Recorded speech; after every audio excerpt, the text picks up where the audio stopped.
Chers collègues, permettez-moi de saluer les participants à la première conférence internationale intitulée « La Russie et l'Inde sur la voie d'un nouvel agenda pour leurs relations bilatérales ».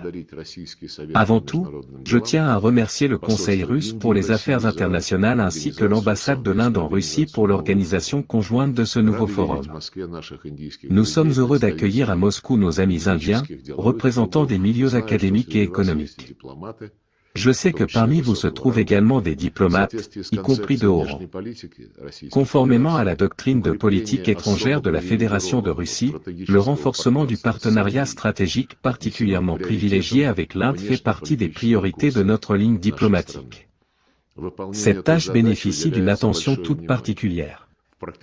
Dans notre travail quotidien, nous sentons que l'Inde adopte une approche similaire. Les relations entre nos deux pays ont une longue histoire et ont, pourrait-on dire, résisté à l'épreuve du temps. Aujourd'hui, la Russie et l'Inde développent une coopération égalitaire, fondée sur un respect mutuel sincère et la prise en compte des intérêts de chacun. Il est difficile de surestimer la contribution de nos dirigeants à ce processus. Il est symbolique que le Premier ministre Narendra Modi ait choisi la Russie pour son premier voyage bilatéral à l'étranger après sa réélection l'an dernier. C'est maintenant à notre tour. Le président Vladimir Poutine a accepté l'invitation du chef du gouvernement indien à effectuer une visite officielle en République d'Inde. Nos relations reposent sur une base matérielle solide.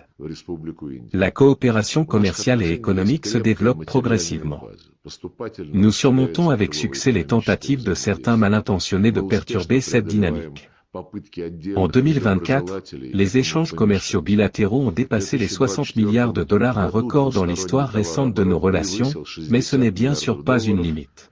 Nous continuons de travailler à l'objectif fixé par nos dirigeants lors du sommet de juillet dernier, atteindre 100 milliards de dollars d'échanges commerciaux d'ici 2030. Le développement de notre coopération concrète reflète non seulement le potentiel de nos échanges, mais aussi l'intérêt fort des milieux d'affaires pour l'exploiter pleinement, y compris à travers la mise en œuvre de projets d'investissement conjoints. Le dialogue politique connaît une dynamique active. Cela s'explique en partie par le fait que Moscou et New Delhi partagent des vues proches, voire identiques, sur l'émergence objective d'un ordre mondial multipolaire. Un ordre qui, selon notre conviction commune, doit être fondé sur la diversité des modèles de développement et sur le respect, par tous les États, des principes de la Charte des Nations Unies, non de manière sélective, mais dans leur intégralité et leur interdépendance. Avec nos amis indiens, nous défendons la démocratisation des relations internationales, le renforcement du rôle du Sud global dans la gouvernance économique, le respect de l'identité culturelle et civilisationnelle de tous les peuples du monde, ainsi que leur droit à déterminer librement leur propre voie de développement. Telles sont les positions communes à tous les pays que nous appelons les pays de la majorité mondiale. Nous apprécions grandement la capacité de la diplomatie indienne à mener une politique étrangère autonome et multivectorielle. Nous considérons que l'Inde est pleinement légitime à revendiquer le statut de grande puissance moderne et de centre d'influence dans le monde multipolaire. Nous partageons la philosophie de la doctrine indienne de politique étrangère, le monde entier est une famille, qui vise à promouvoir la coopération internationale pour le bien de toute l'humanité, sur la base d'un équilibre des intérêts de tous les États sans exception.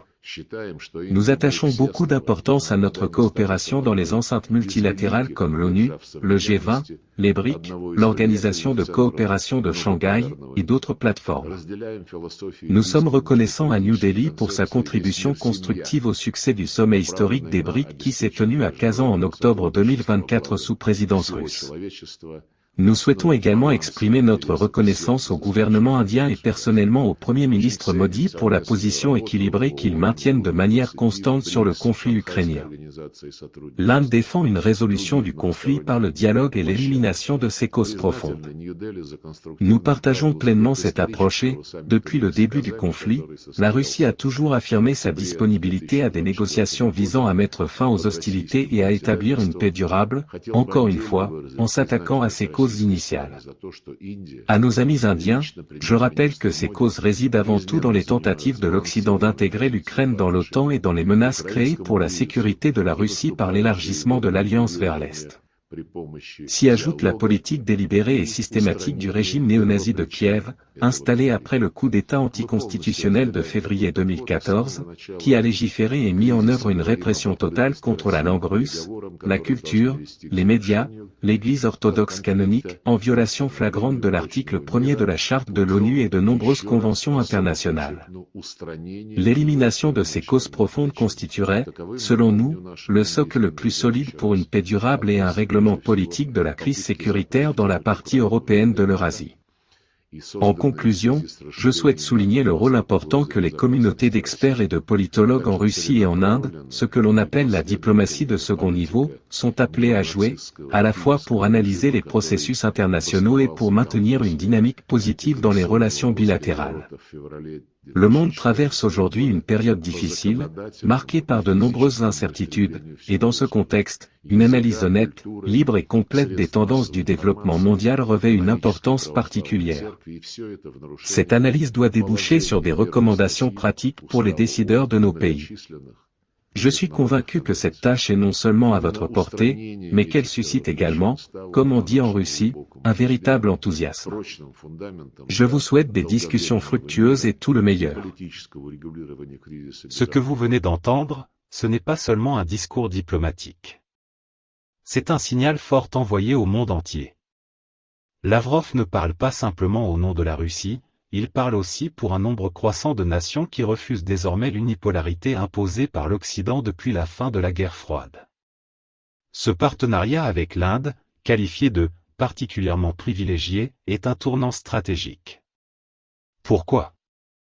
Parce que l'Inde, grande démocratie, souvent courtisée par les États-Unis, choisit malgré tout de préserver son autonomie diplomatique et de rester solidaire avec Moscou sur des sujets hautement sensibles comme la guerre en Ukraine ou le nouvel ordre mondial. Ce n'est pas un simple jeu d'alliance. C'est la naissance d'un monde multipolaire, que Lavrov appelle de ses vœux, un monde où aucune civilisation, aucun modèle économique ou politique n'est imposé comme supérieur aux autres. Où la souveraineté prime sur l'alignement idéologique. Et dans ce contexte, l'Inde incarne un partenaire stratégique de premier plan. Non alignée historiquement, elle refuse de se soumettre aux pressions occidentales et prouve que l'indépendance diplomatique est encore possible en 2025. C'est d'ailleurs ce que Lavrov salue à plusieurs reprises, la capacité de l'Inde à mener une politique étrangère multivectorielle, indépendante, tournée vers ses intérêts nationaux. Mais allons plus loin. Ce discours est aussi une charge subtile contre l'OTAN, les États-Unis et leur politique d'expansion, que la Russie considère comme la véritable cause de la guerre en Ukraine. Lavrov insiste, si conflit il y a, c'est parce que l'Occident a voulu, coûte que coûte, intégrer l'Ukraine dans une alliance militaire dirigée contre la Russie, sans tenir compte des équilibres de sécurité régionaux. Et cela, selon lui, est une violation directe des principes de la Charte de l'ONU. Ce que Lavrov propose, en réalité, ce n'est pas seulement un cessez-le-feu. C'est une relecture complète de l'ordre mondial, une refondation basée sur le respect mutuel, la non-ingérence, et l'équilibre des puissances. Un message qui résonne puissamment, non seulement en Inde, mais aussi en Afrique, en Amérique latine, au Moyen-Orient, bref, dans tout ce que la Russie appelle désormais, le monde majoritaire.